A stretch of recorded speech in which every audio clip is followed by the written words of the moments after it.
Bienvenue sur Ici Écho. Lors d'une séance tenue au palais de Barabda sous la présidence du président de la République Joseph Aoun, le Conseil des ministres a nommé Karim Saïd gouverneur de la Banque du Liban.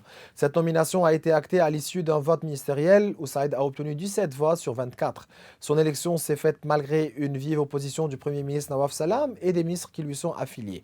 Karim Saïd prendra ainsi la relève du gouverneur par intérim Wassim Mansouri, qui avait assumé cette fonction après la fin du mandat de l'ancien gouverneur Riyad Salim le 31 juillet 2023.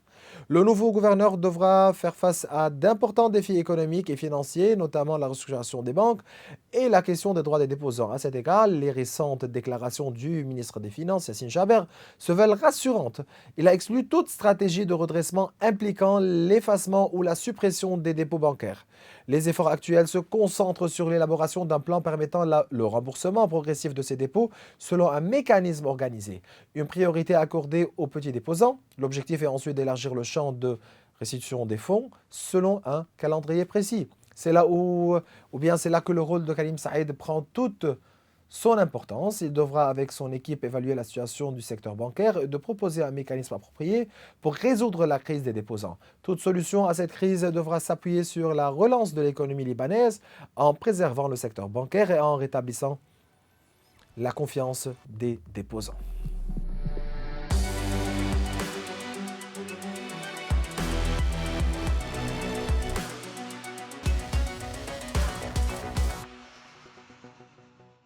Durant cet épisode, nous abandonnerons deux dossiers essentiels. La prénomination de Karim Saïd en tant que gouverneur de la Banque du Liban. Quels sont les principaux défis qui l'attendent?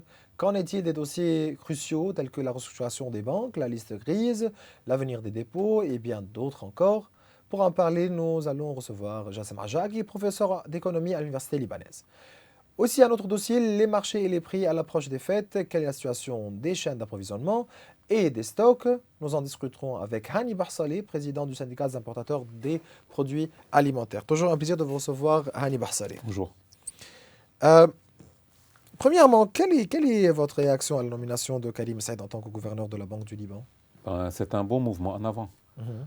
Depuis la nomination du président puis du Premier ministre, et puis la nomination de tous les postes de premier degré, il y a peut-être des controverses à propos de sa nomination, mais de mon côté, notre côté économique, nous voyons que le pays va dans une situation plutôt positive. Mhm. Parce que n'importe qui que vous allez choisir, il y aura toujours quelques-uns qui vont objecter.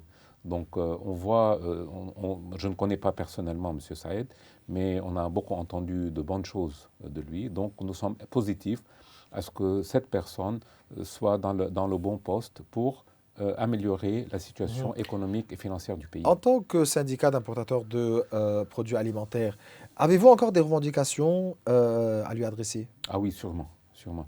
Parce que je dois rappeler tout le monde que pendant la période des subsides, les sociétés légales qui ont travaillé dans les subsides n'ont pas été payées à la fin, avant la termination de ce système. Je n'ai pas le chiffre exact, mais il y a des millions de dollars qui n'ont pas été payés parce que pendant la Banque centrale, pendant la Hakimi et la gouvernance ils ont ils ont payé seulement 40%. Ah, c'est ça. Ils ont payé 40% des dettes dues aux commerçants et les 60% n'ont jamais été payés. Et j'espère qu'on peut réétablir ce dossier et donner aux commerçants leurs droits. Monsieur Barsali, comment ces créances sont-elles traitées ou bien ont été traitées? Écoutez, il faut un peu expliquer la dynamique parce qu'à la base, les commerçants présentaient un dossier, achetaient les marchandises au prix fort et la Banque centrale donnait le dollar à des prix subventionnés. À la fin du terme de ces subventions, la Banque centrale a arrêté de payer, bien que les commerçants continuaient à importer. Donc les créances ont augmenté et la Banque centrale n'était pas en mesure de payer. Donc l'ancien gouverneur avait décidé de ne plus payer. Et bien que c'est un droit acquis aux commerçants, la Banque centrale avait décidé de payer ou bien 40% ou bien rien du tout. Donc les commerçants étaient obligés d'accepter les termes de 40%, alors que 60% ont été... C'est une perte sèche. Mais j'espère, avec la nouvelle gouvernance, que ce dossier soit réouvert. Remis sur table. On n'a pas à demander le paiement immédiat, mais s'il y a un compromis, ou s'il y a n'importe quelle acceptance de la part de la Banque centrale, on pourra discuter ça. Très bien. À l'approche de la fin du mois de Ramadan et des fêtes, comment évaluez-vous l'état du marché?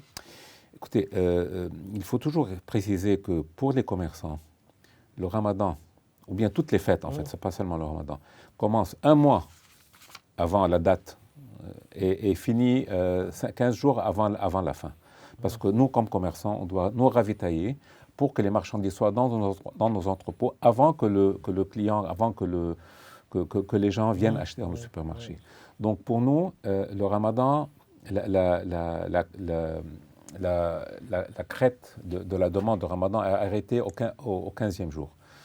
C'était un mois plutôt bien, je ne dirais pas excellent, mais le ravitaillement était complet.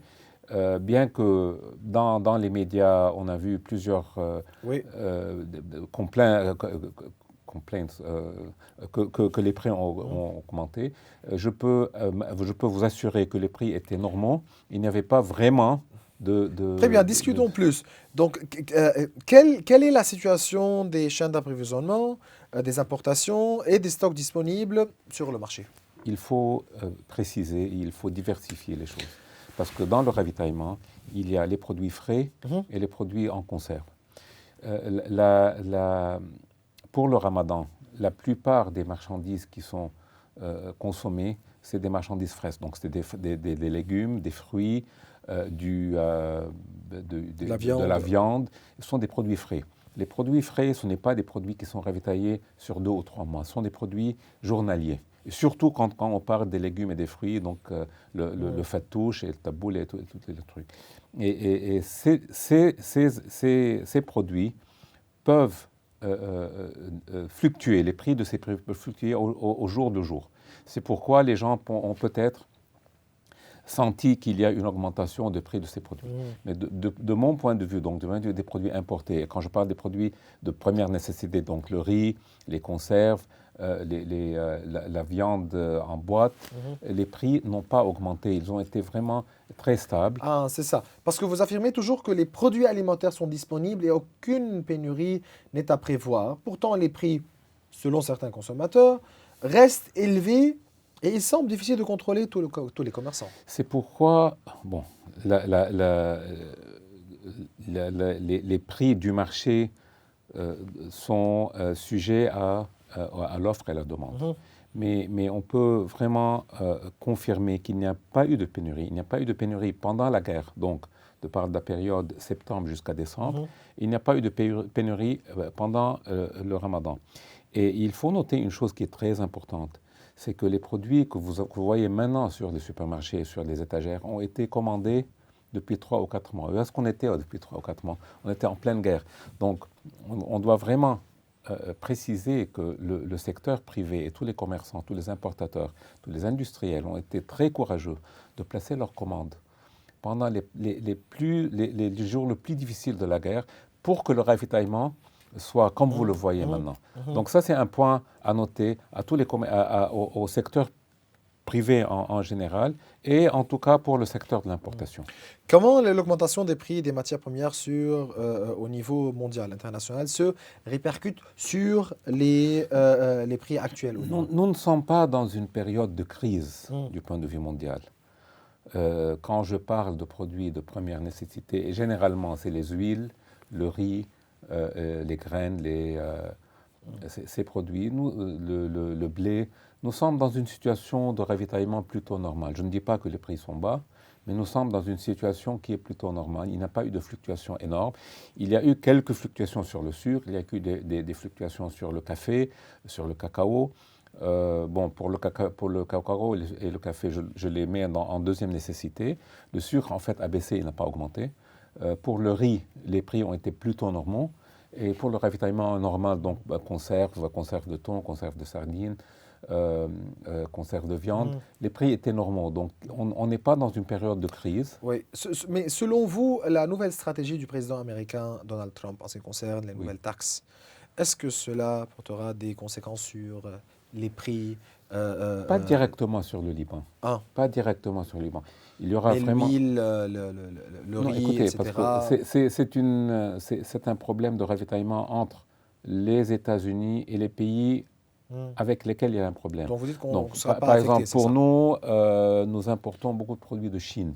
On n'a pas de problème avec la Chine parce qu'il n'y a pas de... Il n'y a pas ce problème. Donc la Chine, s'il y a un problème avec les États-Unis, il n'aura pas de problème avec nous.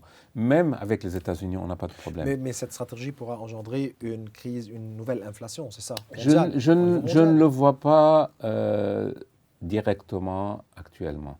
Je crois toujours que cette affaire De guerre commerciale, c'est disons. une guerre commerciale qui ne va pas durer. Ça, c'est ma propre, ma propre conception de la chose. Donc, je ne vois pas, et il faut même aussi préciser qu'il ne faut pas prendre ces choses pour que le commerçant libanais prenne comme cause pour augmenter ses prix. Il n'y a pas d'impact direct, je dis direct et immédiat sur cette crise. Les prix qui sont sur le Liban, les prix d'importation sont comme ils étaient, je ne vais pas dire qu'ils vont baisser, mais comme ils étaient depuis quelques mois. On a eu beaucoup de problèmes depuis 2-3 ans. On a eu la crise du Golfe, on a eu l'augmentation des taux d'assurance, des primes d'assurance. On a eu beaucoup de problèmes qui n'ont pas été résolus jusqu'à maintenant. Jusqu'à maintenant, la crise de la mer Rouge n'a pas été résolue. Et jusqu'à maintenant, les navires tournent autour de l'Afrique. Donc le fret de l'Extrême-Orient sont toujours élevés. Et en fait, je peux dire que depuis la crise du Covid, la situation maritime n'est pas en bonne situation. Comment vous faites aujourd'hui en ce qui concerne les chaînes d'approvisionnement pour le sud Liban? Écoutez, il y a des villages qui sont totalement démolis, mais les autres villages ont repris une activité autant qu'ils le peuvent. Donc, pour le moment, sauf dans les régions qui sont vraiment limitrophes, il n'y a pas de problème et le ravitaillement se fait. Les importateurs, vous dites que les importateurs libanais ont diversifié leurs sources d'approvisionnement en signant des contrats avec plusieurs pays afin de répondre aux besoins du marché. C'est normal. Cela ça permet se aux fait toujours. consommateurs d'avoir un large choix de produits adaptés à leurs préférences et à leur budget. Ce n'est pas nouveau. Comment s'organise cette diversification des sources d'approvisionnement et quels sont les critères et les normes appliquées? Ça dépend. Ça dépend. Et, premièrement, il y a des produits qui sont spécifiques à des régions précises. Donc, si vous voulez du riz basmati, vous n'allez pas l'acheter de l'Europe. Vous devez l'acheter de l'Inde ou bien du Pakistan. Si vous voulez du riz blanc, vous devez l'acheter, par exemple, en Europe. Mais, par exemple, le riz blanc a des substituts. Vous pouvez l'acheter, par exemple, en Grèce, vous pouvez l'acheter en Égypte. Donc, il y a des sources alternatives. Vous pouvez l'acheter d'Australie, vous pouvez l'acheter des États-Unis. Donc le commerçant, l'importateur a devant lui un éventail de choix, si vous voulez, pour voir quel est le produit qui est convenable au goût du consommateur. Je parle de produits, par exemple, pour le sucre, il n'y a pas de problème parce que le ravitaillement se fait surtout. On a eu une pénurie pendant la guerre de l'Ukraine, ce qui était pour les huiles et les huiles de tournesol. Parce que dans ce produit, la majorité, si même en fait la grande majorité de ce produit vient ou bien de la Russie ou bien de l'Ukraine. Vous avez rencontré le nouveau ministre de l'économie, Amr Bsat. Quelles sont vos demandes? Qu'en est-il de la loi sur la protection des consommateurs, ces amendements, vos remarques à formuler à ce sujet, etc. On a discuté avec lui tous les problèmes qu'on a toujours en cours. Donc, à la base, il y a toujours le problème du dédouanement des marchandises parce que ceci augmente les coûts de la chose, de l'importation. Et nous travaillons ensemble avec le ministre et avec d'autres entités économiques pour ce qu'on appelle le one-stop shop ou bien le single window, pour que toutes les marchandises soit tous les tests et toutes les formalités douanières se fassent dans un seul endroit. Pour faciliter le processus ce n'est pas un projet administratif, qui va se matérialiser demain matin, mais on travaille sur cette chose. Ceci va faciliter un peu les choses et puis aussi ça va vraiment réduire les coûts. Ça, c'est du point de vue importation. Du point de vue قانون المنافسة c'est la loi de protection, la protection des consommateurs. C'est une loi qui doit être travaillée encore un peu parce qu'il y a des clauses qui ne sont pas vraiment comme il faut et nous travaillons avec le ministre pour cette chose. Très bien. Hani Bahsali, vous êtes président du syndicat des importateurs de produits alimentaires. Je vous remercie. Merci. Merci.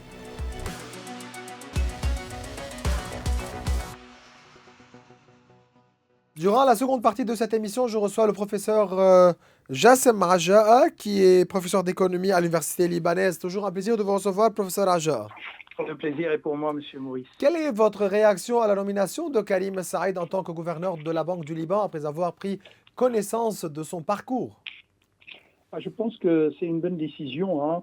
Je pense que c'est une bonne décision. En tous les cas, il est inimaginable que le poste du gouverneur de la Banque centrale soit occupé par intérim, alors qu'on est devant une période dont le titre principal est les réformes aussi à l'intérieur de la Banque centrale. Donc, c'était tout à fait en fait logique qu'il y ait cette nomination. Maintenant, concernant la personne que je connais pas personnellement, mais d'après son CV quand même, je pense que il est à même en fait d'assurer de telles missions. Et n'oublions pas quand même que le gouverneur de la Banque centrale est chargé d'exécuter la politique du gouvernement. Donc, la décision, je dirais quelque part, finale, ça reste entre les mains du gouvernement, mais aussi du Parlement libanais. Donc, lui, il est maître au niveau donc, de sa banque, la Banque centrale, et au niveau du secteur bancaire, quoique un certain nombre de réformes au niveau du secteur bancaire, quand même, ça relève du Parlement libanais. Le nom de Saïd est associé au plan Harvard visant à résoudre la crise économique au Liban. Ce plan financé par sa société Growthgate Capital propose des solutions novatrices pour relever les défis financiers et économiques du pays. Il prévoit notamment la conversion de certains dépôts bancaires en dette publique dans le cadre d'une réforme du système financier. Vous dites quoi à propos de cette approche ? Monsieur Maurice, personnellement, j'ai ma propre approche concernant en fait la crise et la réforme du secteur bancaire. Mais quoi qu'il en soit, la décision ne revient pas au gouverneur seul. Il va contribuer sûrement à la discussion en ce qui concerne qu'est-ce qu'il faudrait faire, dans quelle mesure, quelle est la meilleure approche, etc., etc. Mais les décisions ne lui reviennent pas à lui seul. Il pourra bien sûr prendre cette lutte et enrichir ça avec le FMI, mais aussi avec le gouvernement, avec le ministre des Finances. Je pense que la décision, elle seule, elle ne revient pas en fait au gouverneur. Donc, ne lui donnons pas en fait je dirais, des responsabilités dont il ne peut pas assumer seul, puisque la loi, elle est très claire là-dessus. Je pense il y a un certain nombre de points qui sont positifs et il y a un certain nombre de points qui pourront être améliorés. Mais quoi qu'il en soit, je pense que c'est un enrichissement en ce qui concerne les décisions qui sont ou plutôt les projets sur table. Quels sont les défis majeurs auxquels le nouveau gouverneur devra faire face ? Je pense que la première, honnêtement, donc, c'est lié à l'institution ou à l'association Jamaïat Qard al-Hassan. Je pense que c'est lié à cela et à tout ce qui est économie cash. Maintenant, le gouvernement, qu'est-ce qu'il va faire, surtout qu'il n'a pas d'autorité directe sur cette association. Probablement, il est devant deux possibilités. Soit il porte plainte auprès de la justice, soit il essaie d'intégrer en fait cette association en tant qu'institution financière. Et là, il aura bien sûr à plonger dans les chiffres et dans les sources de cet argent. La deuxième famille, je dirais quelque part, des défis dont il doit faire face. Premièrement, donc, c'est la politique monétaire. On sait que libérer complètement la livre libanaise, c'est quelque chose de quasi impossible actuellement. Donc, probablement, ça va être une sorte de régime managed float. donc c'est libre, mais avec des interventions de la Banque centrale. Et là-dessus, il faudrait qu'il assure la liquidité nécessaire pour pouvoir intervenir. Et cette liquidité aussi, elle va servir au niveau du secteur bancaire pour pouvoir vraiment en fait redémarrer le secteur bancaire et bien sûr donner aux déposants accès à leur argent. Il semblerait que les relations entre le Premier ministre Nawaf Salam et le nouveau gouverneur de la Banque du Liban ne seront pas des plus harmonieuses. Donc, après la séance du Conseil des ministres, Salam a déclaré: Karim Saïd n'était pas mon candidat au poste de gouverneur de la Banque du Liban, car je tiens à la protection des droits des déposants. Il a ajouté: peu importe nos réserves sur ce choix, le gouverneur de la Banque du Liban, quel qu'il soit, doit impérativement s'engager à suivre la politique financière réformiste de notre gouvernement, telle qu'exprimée dans la déclaration ministérielle, en négociant un nouveau programme avec le FMI, en restructurant les banques et en élaborant un plan global conforme aux meilleures normes internationales pour garantir les droits des déposants. Le gouverneur de la Banque du Liban doit-il obligatoirement suivre la politique financière du gouvernement ou conserver une certaine indépendance conformément à la loi du monnaie et du crédit? Non, il faudrait être clair là-dessus. En fait, honnêtement, j'ai été un tout petit peu surpris par cette déclaration de la part du Premier ministre. On sait qu'il a une indépendance, le gouverneur de la Banque centrale, mais il doit exécuter les lois. Donc, ce sont les lois qui doivent être exécutées. Il a un ministre de tutelle qui est le ministre des Finances. Et donc, il n'y a pas nécessairement, comment dirais-je, des interactions directes entre lui et le Premier ministre. Et donc, c'est pour cette raison, si la chose est plutôt personnelle, c'est pas très grave. Maintenant, si c'est au niveau professionnel pur, à savoir quand il a mentionné qu'il veut en fait garder les dépôts, je rappelle que la décision ne revient pas au gouverneur seul. Il contribue à la décision, mais la décision, c'est une décision gouvernementale appuyée par une loi, donc votée au Parlement. Donc, essayons de dire les choses clairement. Maintenant, je regrette, je dirais quelque part, cette déclaration dans le sens où au moins il faudrait qu'il y ait une harmonie au niveau donc de ce renouveau au niveau de l'administration de l'État, je dirais. Malheureusement, donc c'était pas le cas, mais c'est pas grave. Il y a les lois et on applique les lois. Et point final.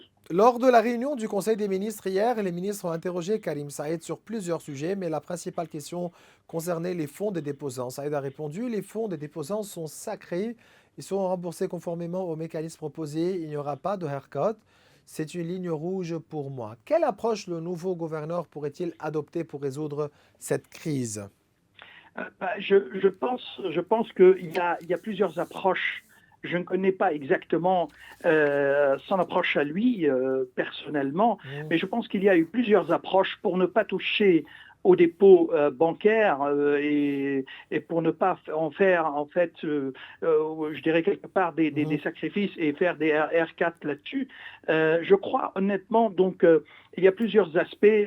Un des aspects, c'est vraiment au niveau donc de la liquidité au niveau du secteur bancaire.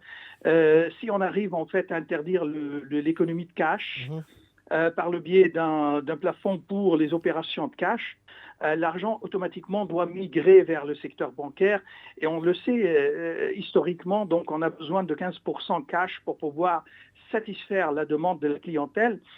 Donc ces 15% et ensuite donner un full accès au compte donc, du déposant. Je pense que c'est quelque chose qui est tout à fait faisable avec un peu de confiance de la part du gouvernement donc qu'il injecte dans l'opinion publique avec des réformes qui vont avec. Je pense que c'est tout à fait faisable. Maintenant, exactement qu'est-ce qu'il voulait dire avec cela, je ne sais pas, je ne connais pas honnêtement son approche à lui. Mais je vous rappelle, et c'est ce que j'ai dit, Monsieur Maurice, dans mon intervention, que assurer la liquidité, c'est un défi pour lui, surtout qu'après la décision du gouvernement de Hassan Diab de faire défaut, c'est quelque chose qui est quand même extrêmement important parce qu'avec cette liquidité, il va pouvoir défendre la livre libanaise quand il sera sujette à des attaques de l'extérieur, mais aussi à ronfler les banques, le secteur bancaire avec de la liquidité pour pouvoir répondre à la demande des déposants. C'est toujours un plaisir de vous recevoir, Jassem Raja. Vous êtes professeur d'économie à l'Université libanaise. Et bien voilà, mes chers téléspectateurs, nous arrivons à la fin de cette émission. Vous pouvez revoir tous nos épisodes sur nos réseaux sociaux. Au revoir.